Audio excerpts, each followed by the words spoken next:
मैं आज बहुत खुश थी क्योंकि आज मेरी ड्यूटी का पहला दिन था। आखिरकार इतने सालों की मेहनत के बाद मैं पुलिस ऑफिसर बन गई थी। मेरी नौकरी बहुत अच्छी चल रही थी। पुलिस स्टेशन में मेरी बहुत तारीफ होती थी। क्योंकि मैं एक ईमानदार पुलिस ऑफिसर भी, मुझे यहाँ पर नौकरी करते हुए 1 महीना गुजर गया था ना। जाने कितने लोग मेरे पास ऐसे आए थे जो मुझे रिश्वत देने की कोशिश करते थे, मगर मैंने उनको भी यह सिखाया था कि रिश्वत देना और लेना पाप है। इसीलिए मैं आपको इस जुर्म में गिरफ्तार भी कर सकती हूँ। इसलिए आगे से इस तरह की कोई बात मत करना। मैं काफ़ी सारे केसेस हैंडल कर चुकी थी। मेरी जिंदगी इसी तरह से गुजर रही थी जब एक बड़ा ही खतरनाक केस मेरे पास आया। एक जवान लड़की पुलिस स्टेशन में भागती हुई मेरे पास आई और कहने लगी, मैडम प्लीज़ मुझे बचा लो, प्लीज़ मेरी मदद करो।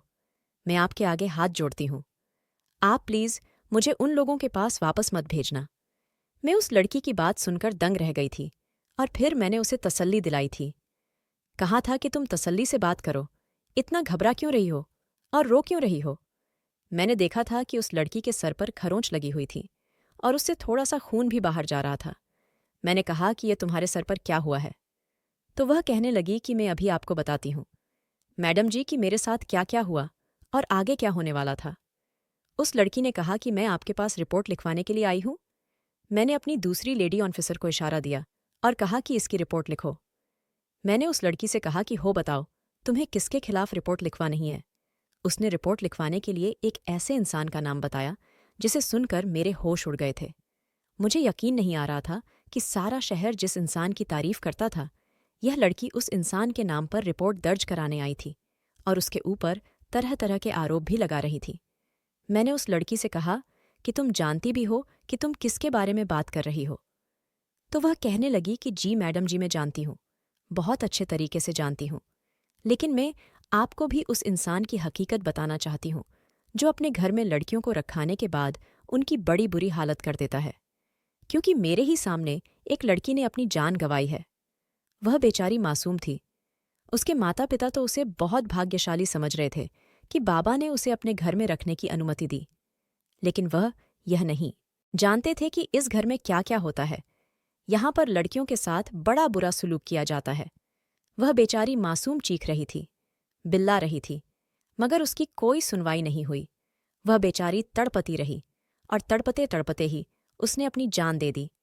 मैं नहीं चाहती कि मैं भी अपनी जान से हाथ थी। बैठूं मैं इस ढोंगी बाबा की हकीकत सारी दुनिया के सामने लेकर आना चाहती हूँ। तभी मैं अपनी जान पर खेलकर वहां से भाग कर आई हूँ, जब आप ही हो जो मेरी मदद कर सकती हो। मैंने उससे कहा, अच्छा बताओ तो तुम्हारे साथ वहां क्या हुआ, और तुम जिस लड़की की बात कर रही हो उसके साथ क्या हुआ। आखिर हम भी तो जाने कि बाबाजी अपने घर में रहने वाली लड़कियों के साथ क्या करते हैं। तो वह लड़की रोते हुए कहने लगी कि मैडम जी, सिर्फ बाबाजी ही नहीं बल्कि उनकी पत्नी भी किसी खतरनाक औरत से कम नहीं है। सबसे ज्यादा बुरी तो वही औरत है। उस लड़की ने अपनी कहानी बतानी शुरू की कि उसके साथ और उसके साथ वाली लड़कियों के साथ वहां पर क्या क्या हुआ। उस लड़की ने बताया कि मैं गरीब फैमिली से बिलोंग करती हूँ। हम लोग इस गांव के ही रहने वाले हैं। मेरा इस दुनिया में कोई भी नहीं है।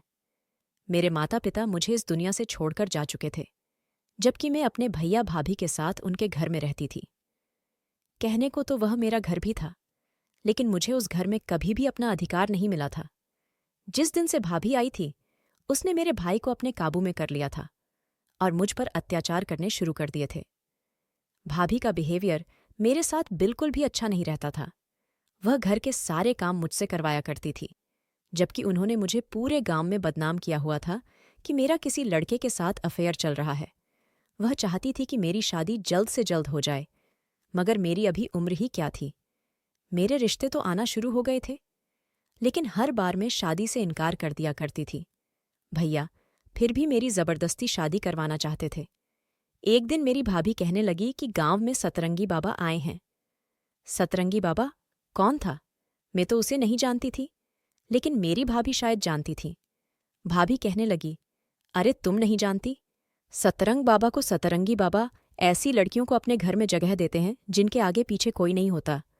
अगर तुम शादी नहीं करना चाहती तो हमारे घर से निकल जाओ और सतरंगी बाबा के घर में जाकर उनकी सेवा करो। घर में तो बहुत सारी लड़कियां रहती हैं। अगर तुम भी चली जाओगी तो कोई इतनी बड़ी बात नहीं है। भाभी की बात को मैंने इग्नोर कर दिया था और फिर मैं पड़ोस वाले घर में जाकर बैठ गई थी। जब उन्होंने भी मुझे सतरंगी बाबा के बारे में बताया, पड़ोस वाली आंटी कहने लगी कि तुम्हारे भाई या भाभी तुम्हें बहुत परेशान करते हैं। तुम्हें काम क्यों नहीं करती? तुम सतरंगी बाबा के घर में जाकर रहने लगो। तुम्हें पता है, सतरंगी बाबा के घर में रहने वाली लड़कियां बड़ी भाग्यशाली होती हैं। सुना है, अगर वह सतरंगी बाबा के घर में 3 महीने गुजार ले तो उनकी शादी बहुत अच्छे परिवार में होती है और वह सारी जिंदगी खुश रहती है, क्योंकि बाबा जी उनके लिए पूजा पाठ करते हैं। आंटी के मुंह से भी मैंने सतरंगी बाबा के बारे में बहुत तारीफ सुनी थी। और फिर जब मैं अगले दिन सब्जी लेने गई तो वहां पर भी कुछ औरतें सतरंगी बाबा के बारे में बातें कर रही थीं।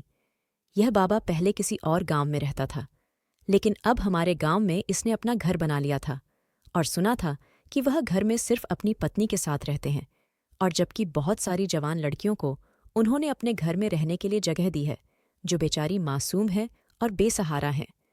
मैं वैसे भी एक मामूली सी शक्ल वाली लड़की हूँ। मेरी भाभी हमेशा मेरी शक्ल सूरत को लेकर मुझे बहुत ताने दिया करती थी। मेरे दिमाग में लोगों की बातें आ रही थीं कि क्यों ना मैं भी सतरंगी बाबा के घर पर चली जाऊं। फिर एक दिन मुझे लड़के वाले देखने आए और जबरदस्ती मेरी भाभी ने मेरा रिश्ता तय कर दिया। लेकिन मैं ये शादी नहीं करना चाहती। भी लड़के की माँ बहुत ज्यादा चालाक थी। मुझे तो ये बिल्कुल अपनी भाभी की तरह लग रही थी। इसलिए मैंने शादी से साफ इनकार कर दिया था और मेरा कहना था कि अगर मेरी शादी जबरदस्ती करवाने की कोशिश की तो मैं घर से भाग जाऊंगी। लेकिन फिर भी मेरे भैया भाभी मेरी शादी करवाना चाहते थे और फिर मेरे पास यही मौका था कि मैं घर से भाग जाऊं और बाबाज के घर में जाकर रहने लगूं। वैसे भी वहां पर बहुत सारी लड़कियां मेरे जैसी थीं जो अपनी जिंदगी गुजार रही थी। मैं अपने घर से भाग गई और बाबा जी के घर में चली गई। बाबा अपने भक्तों के पास बैठे हुए थे।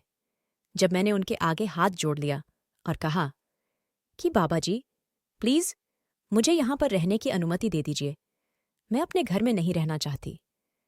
मेरे भैया भाभी जबरदस्ती मेरी शादी करवा रहे हैं। बाबा ने मुझे तसल्ली दी और समझाया कि तुम अब हमारे घर में रहना।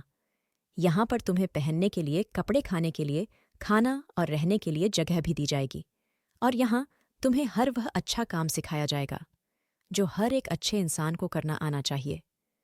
यहां तुम्हें भगवान की सीधी राह पर चलना भी सिखाया जाएगा। वहां के लोगों ने देखा कि बाबा मुझ पर इतनी दया कर रहा है, तो वहां के सारे ही लोगों ने उसकी तारीफ करना शुरू कर दी। उनका कहना था कि लड़की, तुम बहुत भाग्यशाली हो जिसे बाबा जी ने अपने घर में जगह दी है। बाबा जी का घर बहुत बड़ा है और उन्होंने ऐसी बहुत सारी लड़कियों को अपने घर में रहने की जगह दी है। जी, बहुत गरीब लड़कियां हैं जिनके पास कोई सहारा नहीं है। उन्होंने मुझसे कहा कि भगवान तुम जैसी किस्मत सबकी दे, हमारे घर की बेटियों को भी बाबा के घर में आने का मौका मिले, वरना बाबा जी हर किसी को अपने घर में जगह नहीं देते। तुम मजबूर थी, इसलिए तुम्हारा काम किया गया। नहीं तो गांव की ना जाने कितनी लड़कियां बाबा जी के घर में रहने के लिए तरस रही हैं।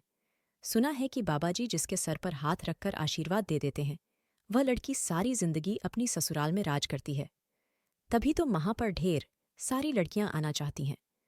सारे लोग बाबा के सामने उसकी इतनी तारीफ कर रहे थे क्योंकि बाबा जी की अच्छी इमेज बन गई थी।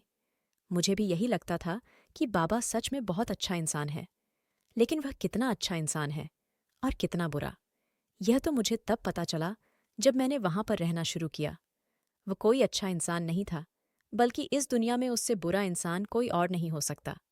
इस गांव के सारे ही लोग बाबा को बहुत मानते हैं।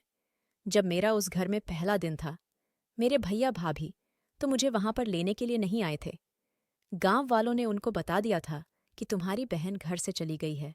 वो तो वैसे भी मुझे उस घर से निकालना ही चाहते थे, इसलिए तो मेरी शादी कर रहे थे। लेकिन मैं खुद अपनी मर्जी से बाबा के घर में आ गई, इसलिए उनकी मुझसे छुटकारा मिल गया था। बाबा ने मुझे अपने यहाँ रखी हुई एक औरत के हवाले कर दिया। वह मुझे कमरे में ले गई थी और फिर मुझे भी उन जैसे ही कपड़े पहनाए गए और कहा गया कि तुम घर का काम करो। बाबा का बहुत बड़ा घर था, इसलिए वहां पर जो लड़कियां रहती थीं उनसे वहां के सारे काम करवाए जाते थे, जबकि उनकी पत्नी महारानी बनकर हम लोगों पर राज करती थी और हम पर हुक्म चलाती थी मुझे।